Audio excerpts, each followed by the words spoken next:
People are sharing the creepiest unsolved mysteries that they can't stop thinking about.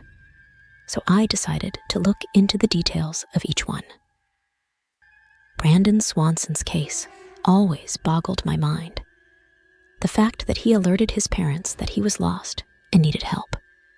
They were on the phone with him, heading toward him, only to hear his last moments.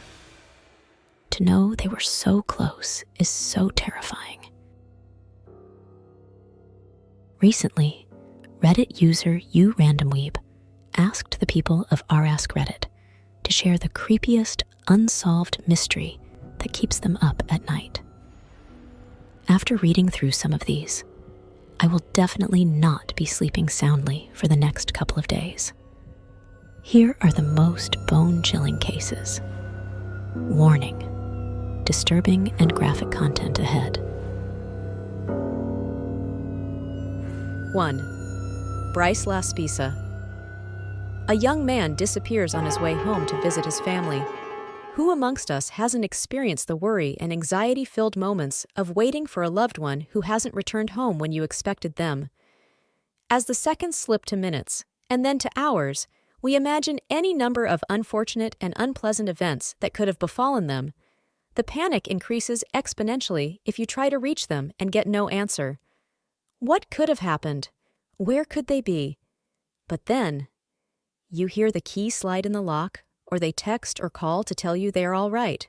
The relief. It rushes over you and you are comforted. Imagine, though, if you never get that call and your loved one never returns. What do?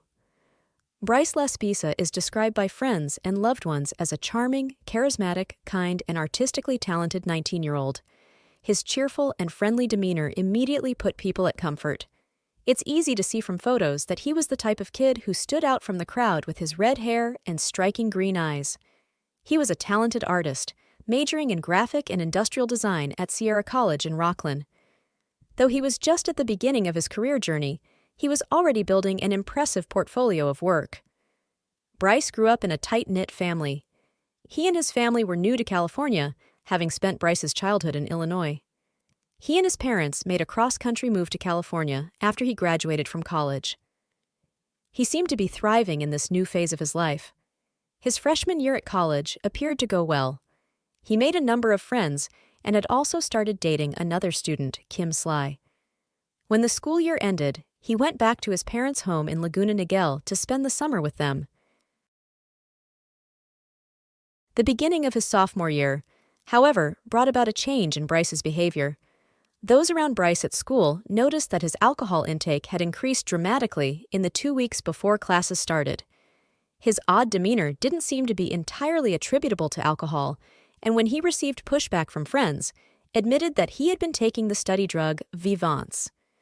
On August 26, 2013, Bryce attended a speech class and a web design class that day, and he phoned his mother that night to tell her how much he loved them. As far as Karen was concerned, the talk had been perfectly natural.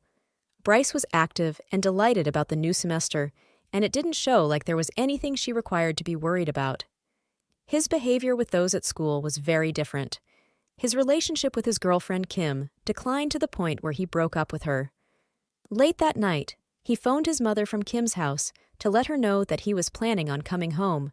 He urged his mom to convince Kim to give him his keys back. She had taken them because he was acting erratically, and she did not believe he should drive. The following morning, Bryce's parents are notified by their insurance company of a request for roadside assistance. What follows is a truly confusing and terrifying journey for these parents. They discover that Bryce never returned to school. Through some work, his mother found the mechanic that responded to the roadside assistance, and he agreed to return to the location of the request. Bryce was still there. His mother was able to speak to him, and with some reassurance from Bryce, they agreed to wait for him to make the 3-hour journey home. Bryce, though, never arrived. The police were alerted. They found him in nearly the same place, interviewed him, gave him a field sobriety test, and found him to be okay. He assured them he would be on his way. Almost 13 hours later, the mechanic drives by the same location and found that Bryce had not left yet. The mechanic phoned his mother, and they were able to get him to leave. The mechanic followed him for about 10 miles before going on his way. Bryce's parents hear from him several more times, but Bryce never comes home. What happened to Bryce in these few fateful days before his disappearance? Explore his case to learn more, and maybe you can help solve what happened to him.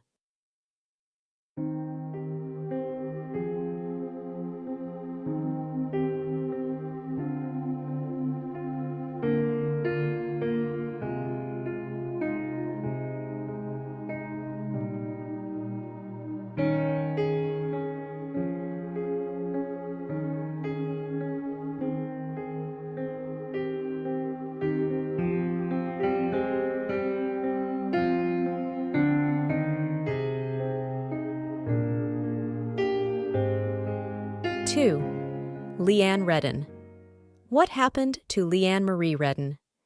Leanne Marie Redden is a mother, daughter, sister, aunt, granddaughter, cousin, and friend who vanished without a trace. Leanne is described by loved ones on the Facebook page created to raise awareness as being full of beauty, life, smiles, and fun. Leanne is a devoted mother who would never leave her child without any contact.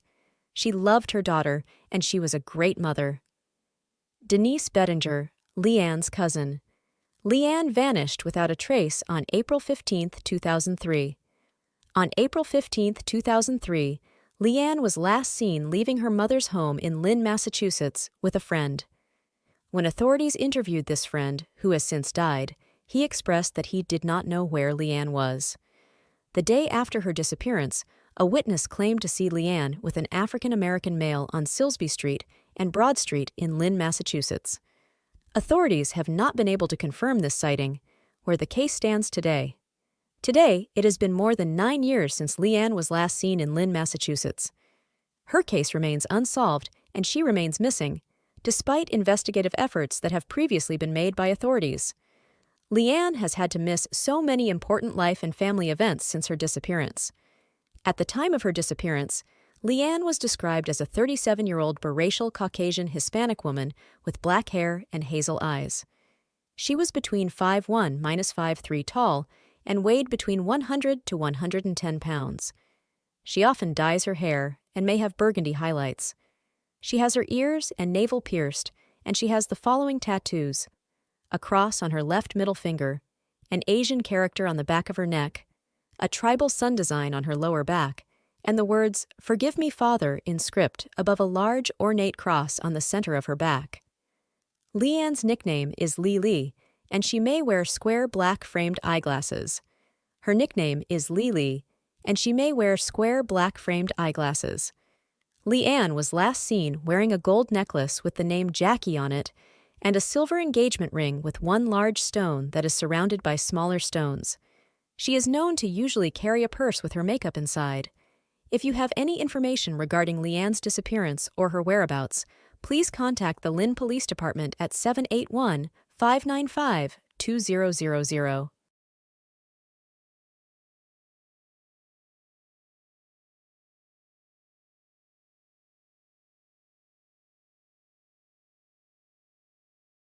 3.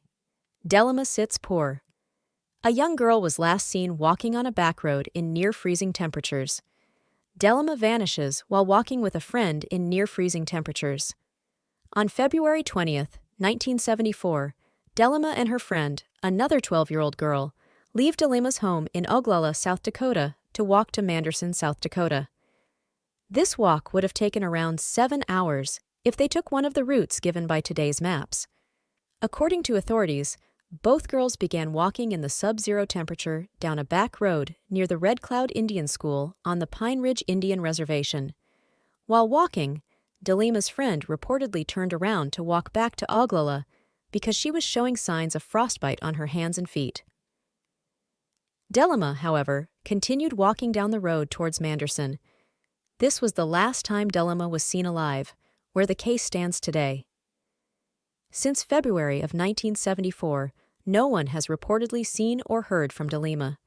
Authorities have shared their belief that she is deceased, though her remains have never been located.